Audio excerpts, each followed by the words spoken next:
It's been almost 2 decades we've been on this journey to educate, liberate, and help you take action so you may better manage your financial future, achieve peace of mind, and accomplish your life's purpose. This podcast reveals financial tips, strategies, and insights that will help you set your goals and guide you along the way to help you achieve them. This is Managing Your Financial Future, brought to you by the advisors at Lucia Capital Group. I'm your host, Johnny Dean, with our own Rick the Professor Plum, Chief Financial Planning Officer. Managing Your Financial Future. Once again, welcome to the podcast. Johnny Dean, Professor Rick Plum. We are still separated. It sounds like a married couple, doesn't it, Rick? I mean, still separated. We can't quite get our act together, can we? Well, I guess the whole world can't as well. Yeah, we're still separated, still in different rooms. Still in different rooms, but in the meantime... You're in your timeout room, I'm in my timeout room. That's kind of it. It's kind of like when you were a kid, you both got on, they didn't call it timeout. They said, you're punished. So my brother and I had adjoining rooms. We used to be able to just tap on the wall. That was kind of nice. But anyway, we're here with the podcast talking about managing your financial future, your present. Can't do much about the past, which is why we talk about planning, and we talk about structuring your portfolio in ways that allow for strategy to take over, especially during volatile times. Now, this has been a weird year. Going back to 2019. For more reasons than just this. I mean, just from an actual planning prospect or standpoint, it's been a strange year, yes. It's been odd, and just coincidental timing. At the end of 2019, they changed some required minimum distribution rules. Yes. Which we thought, okay, now we can deal with these. I mean, this looks good, right? So we thought that's fine. And then 3 months later, or whatever it was, we had to make further changes. But let's start with this. This was the Secure Act back in late 2019 that was passed and had to do with setting every community up for retirement something. Security. Equality. What is it? I think it's equality. I can't remember now. Or retire. I think retirement had the RE. I think they used the final E for retirement, as in re-secure. Anyway, whatever they wanted to call it. And one of the big things that they did, among others, has to do with required minimum distributions. Let's talk about at least some of the changes that were put into place toward the end of 2019. Well, they changed a couple of the rules. They changed quite a few things, but they changed the rules with required minimum distributions, basically on the start date. Who has to start taking a required minimum distribution? And they went from the year you turn 70 and a half to the year you turn 72. So it gave a small percentage of the population a little bit of a reprieve. If you were born after June of 1949, your required minimum distribution date was now the year you turned 72. So there were some people who were looking at last year that they were going to be their very first year of required minimum distributions, and they didn't have to take one last year because the rule changed. And some people, they still had to take one last year. So that it was just, we've changed. It is no longer 70 and a half. Why was it 70 and a half to begin with? I don't know. Why half? I don't know. I was never able to figure that either. I was never able to figure that out either. I did some research, and there was a reason, but we don't know what it was. Yeah, it's I've come to learn with Congress setting rules and things. At some point, you just stop asking why. You just know the rule and live up to the rule and deal with the rule. That's right. You accept it and move on. Makes it a lot easier. So it was 70 and a half. And then for those who are turning 70 and a half in 2020, they said, nope, we're pushing this out to age 72. So for anybody who basically the Secure Act said for anybody born after July or after June of 1949, their required minimum distribution age is now 72. So you just had to know when you were born, and then you can figure out for 2019, did I have a required minimum distribution, or was I going to be able to postpone it for a little while longer? That was not too hard to deal with. Where the Secure Act really messed up things, in my opinion, and made it more difficult, was not for the owner of the IRA and their required minimum distribution. It postponed or didn't postpone your RMD. It wasn't too hard to understand that. But what it did change was the beneficiary required minimum distribution, specifically non-spouse beneficiaries. It changed things. Yeah. A spousal beneficiary still has the same options they had before. They can roll it into their own and treat it as if they were the owner from day one. They can leave it in the decedent's name and do required minimum distributions based on their age, or wait until they're 59 and a half and then roll it into their name. And there are reasons. They didn't change the spousal beneficiary required minimum distribution rules. They did change the beneficiary non-spouse required minimum distribution rules. Gone is this thing we used to call the stretch IRA, the ability for a beneficiary, a non-spouse beneficiary, to look up their life expectancy as given to us by the IRS and spread our distributions over that number of years. If I had a 30-year life expectancy because I was 50, 60 years old, I don't know, then I could spread the distribution out over 30 years. And so it just, we had that stretch capability. The younger the person was inheriting it, the longer the life expectancy, the lower the distribution from the required minimum distribution. Right. So if you were 20, you could theoretically stretch it out 50 years or whatever it came out to be. Ultimately, a long time. Yeah. Ultimately, you were going to drain it completely, and that was the goal. And of course, more often than not, if I had to guess, more often than not, people just said, well, forget that. I'm just going to take all the money right now. To heck with the taxes. I'll pay them and take the money. But that's neither here nor there. That's it. But that had a lot to do with the size of the IRA, of course, that they were inheriting. If it was, $20,000, $30,000, $40,000, a lot of times people just say, yeah, just give it to me. And if it was $400,000, $500,000, $1 million, whatever the case may be, more likely they were looking a way to stretch it. Now, in the old days, we had to start taking required minimum distributions the year after the year of death or face a 50% penalty. So we really had to pick up on what was going on, know what was going on to avoid that penalty if we wanted to, and especially if we wanted to stretch out that IRA.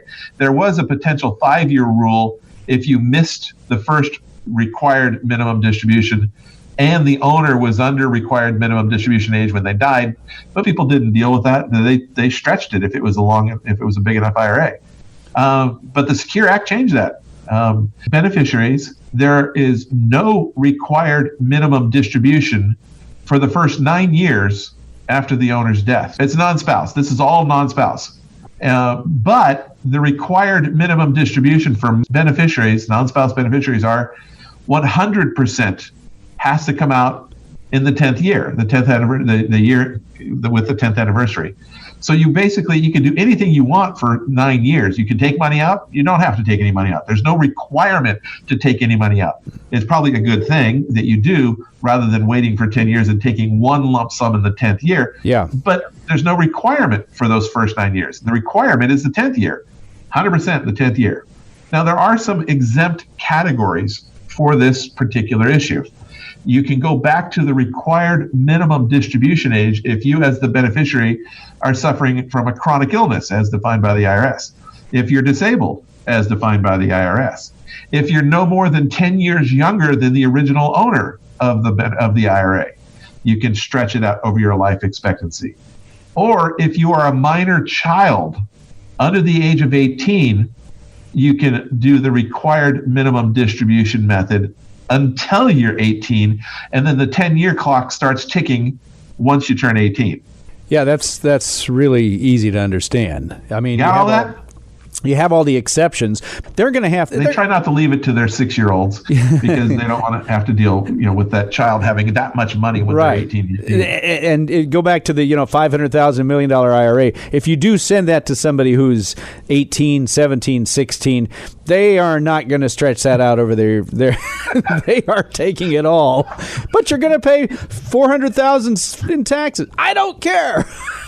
I'll take it now. So they don't have quite the same concept of money yet. No, you would have done the same thing at that age. Believe me.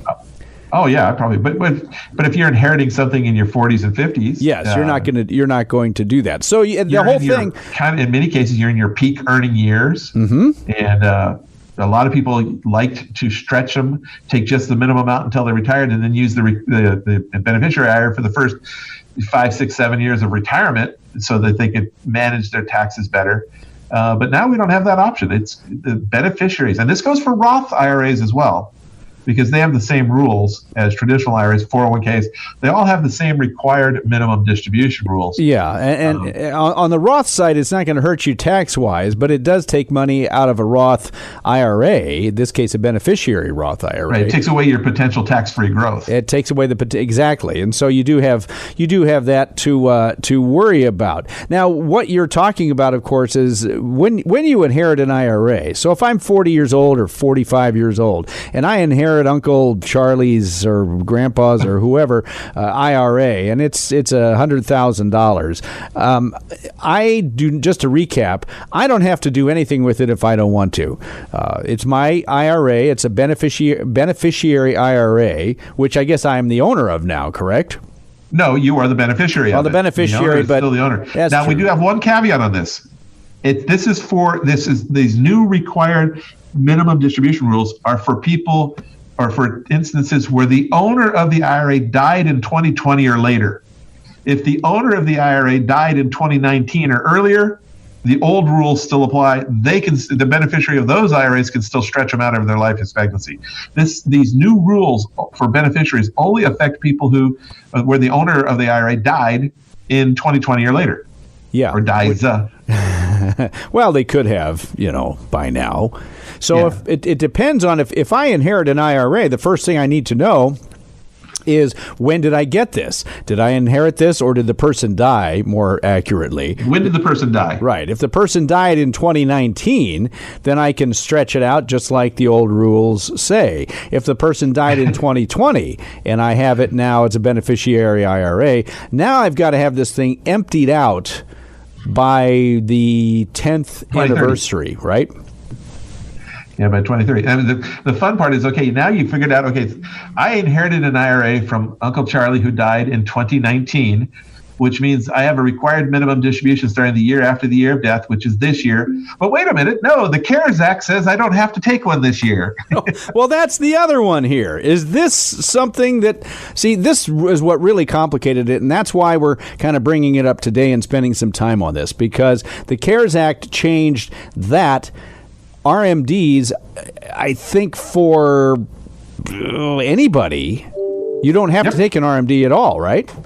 No, there's no RMDs required, because the CARES Act said RMDs for owners and beneficiaries are waived for the 2020 tax year. And then in late June, we got a nice little gift from the IRS. The question is it even legal for them to do this? But they said that if you had taken a required minimum distribution sometime earlier this year, if you've already taken your RMD and you don't need it, don't want it, if you want to put that amount equal to your RMD for 2020 back into your IRA, we're going to let you do it. Whether you took it one time or whether you took a series of payments, if it's equal to up to the required minimum distribution, we can put it back into an IRA, and it will not count as the 60-day rollover within a 12-month period of time. It's not going to count against that. So if I was getting, let's say my required minimum distribution was $12,000 for this year, just happened to be a nice round number like that, and I set it up in January to take $1,000 a month, and I took $1,000 a month in January, February, March, April, May, June. I've taken $6,000 out. If I decide that I want to put that back in, I can put that back in. Even though it's been longer than 60 days on some of them, and even though there's been multiple distributions, I can put them back in. Now, can you do that all throughout the year? If you decide in November, you say, I've taken $11,000 out of this in this hypothetical example, but I'm going to stick it all back in. No, it has a date of August. There's distributions up to August can be put back in, but after that, you can't. Okay, so anything up to what, August 1st? It's not August 1st. It was an interesting date. I don't remember it off the top of my head, but it's towards the beginning of August. It's August and a half is something like that. They just did that to mess with us, just to see if you were listening and paying attention. They told us there would be a quiz later on. Well, this is really what I thought when the Secure Act passed. What I thought was a fairly straightforward change has turned into something can be something of a headache, if not, I don't want to call it a nightmare, but it could be something of a real migraine type headache for people who are trying to figure this stuff out and for people who are trying to do the right thing for themselves tax-wise. I mean, I don't know how people could figure this out and stick with the rules.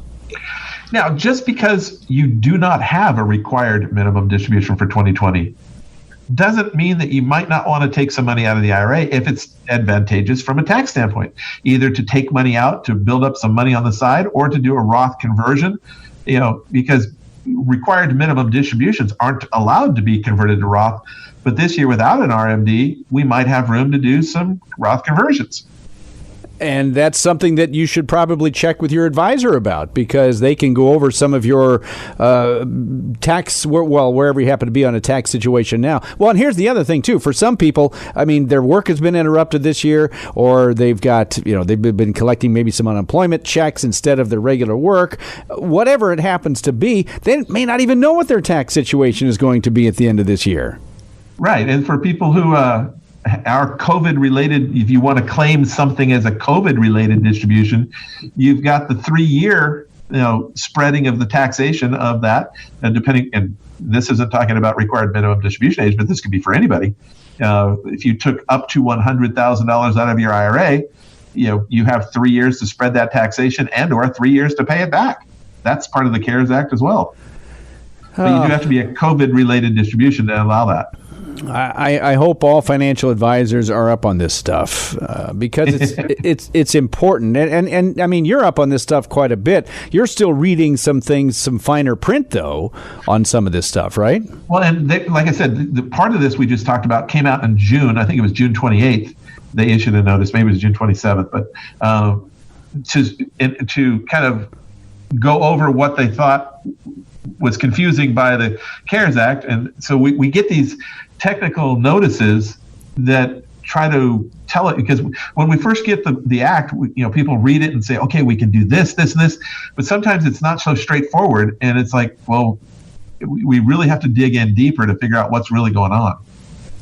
And then they change it. Yeah, I was just going to say, then they come in and they say, okay, well, but now we're going to change it and do it this way. I think it may have been easier if they had not passed the Secure Act at all. We didn't have this died in 2020, died in 2019 thing. I think if you just had one or the other somehow, it would have worked. Without the Secure Act, it would have been a little bit easier with the CARES Act. Without the CARES Act, right, the Secure Act would have been a little bit easier to understand. Yeah, so one right on top of the other kind of made it really confusing. Exactly, because you have one set of rules, then you have another set of rules that may contradict those other rules from before, depending on your individual situation. So it would have been nice. Now, nobody knew back in November that we'd be dealing with this kind of stuff, or December, or whenever it was passed. So you do have this. But, Professor, I mean, what could be the worst case scenario for somebody? Is there anything really wrong with this stuff? Like, am I really going to get hurt by... since there is no required minimum distribution now for owners of, for IRAs and all that stuff, is there anything that can really hurt us if we don't act? No, I mean, it's a matter of we've been given an opportunity. We've been given an opportunity to maybe do some conversions that we would have otherwise not been able to do. And I think that missing out on those opportunities can have some effect. Is it going to be the worst thing in the world? No. But, a lot of this is letting the IRA, they want to let the IRA continue to grow.